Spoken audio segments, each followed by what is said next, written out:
हुमैरा ने बोला कि मैंने इस शोबे में जाना है। वो अपनी मर्जी से गई थी यहाँ पे। इनके घर वालों ने, फादर ने और भाई ने मना किया था। वो कहती थी मेरा हिस्सा दे दो, लेकिन वो भाई लड़ता था। भाई कहता था नहीं, तुम्हें हिस्सा नहीं देना। हमने देवर को बताया, उसकी माँ ने, कि उसको पता करो। कहता वो कहीं मरमुर गई होगी। तो देवर ने मुझे घर से निकाल दिया कि कल को मैं भी आवाज उठाऊंगी अपने बच्चों के हक के लिए, तो उन्होंने मुझे घर से निकाल दिया। मैंने इनको बोला कि हम लोग चलते हैं पुलिस में ना जाके कंप्लेन करवाते। तो कहती नहीं नहीं रहने दो, पुलिस में कंप्लाएंगे, मीडिया में तक बात जाएगी, लोगों तक बात, लोग हमारे बारे में क्या बात करेंगे। गाली ग्लोज करता है, गंदी लैंग्वेज यूज करता है। कल आपने मीडिया में देखा ही होगा, उसका नेचर उसकी बता रही होगी कि वो कैसे उसके बोलने का स्टाइल क्या है। मेरा नाम हुमा सुहेल है और जो हुमैरा वो मेरी नंद है। मेरे उसके साथ ताल्लुकात बहुत अच्छे थे, फ्रेंडली थी वो मेरे साथ, हर बात शेयर करती थी। घर में आती थी वो, ज्यादा मेरे साथ ही रहती थी या मेरी सास के साथ रहती थी। वो जब से वो कराची गई थी ना, आती थी 6 मंथ बाद आती थी, साल बाद आती थी, 3 महीने बाद आती थी, आगे 1 महीना रहती थी, 2 महीने रहती थी, फिर चली जाती थी। वो इनके घर वालों ने, फादर ने और भाई ने मना किया था, लेकिन इस हुमैरा ने बोला कि मैंने इस शोबे में जाना है। वो अपनी मर्जी से गई थी यहाँ पे। मामला कुछ और ही था, तो वो यहाँ से कराची शिफ्ट होगी ना।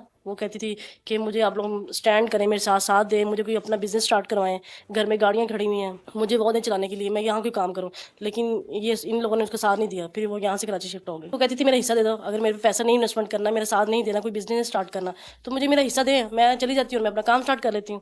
लेकिन वो भाई लड़ता था। भाई कहता था नहीं, तुम्हें हिस्सा नहीं देना। हमने वो मेरा से आखिरी दफा मेरा रात 3 अगस्त को हुआ था मेरा ना। उसने मुझे कॉल की थी, मुझे 2024 में आई थी, पहले घर रह के चली गई, वहाँ जाके इसने मुझे कॉल की। तो ID कार्ड का कोई इशू था उसको, कोई मुझे कहती मुझे वॉइस मैसेज करो कि तुम्हारा मेरा ID कार्ड ना हुमैरा मेरे पास है।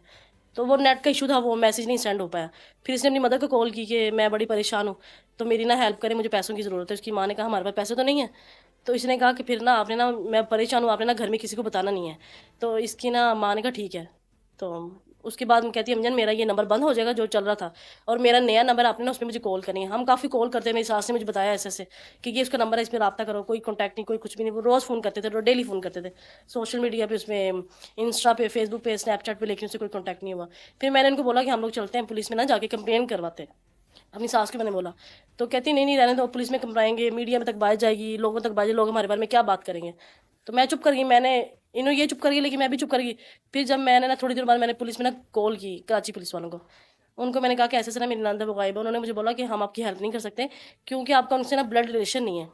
उनका भाई कॉल करे, बहन कॉल करे, माँ बाप करे, आप नहीं कर सकते क्योंकि आप भाभी हैं। मैंने ये दिसंबर में या जनवरी में मैंने ये कॉल की है, लेकिन जब उससे हमारा आखिरी दफा कॉन्टैक्ट हुआ ना, वो तब लगता है उसके बाद उसकी डेथ हो चुकी है। हर ईद पे आती थी, बच्चों के साथ रहती थी, हमारे साथ रहती थी, रह के जाती थी, रोज़ों में भी आती थी वो।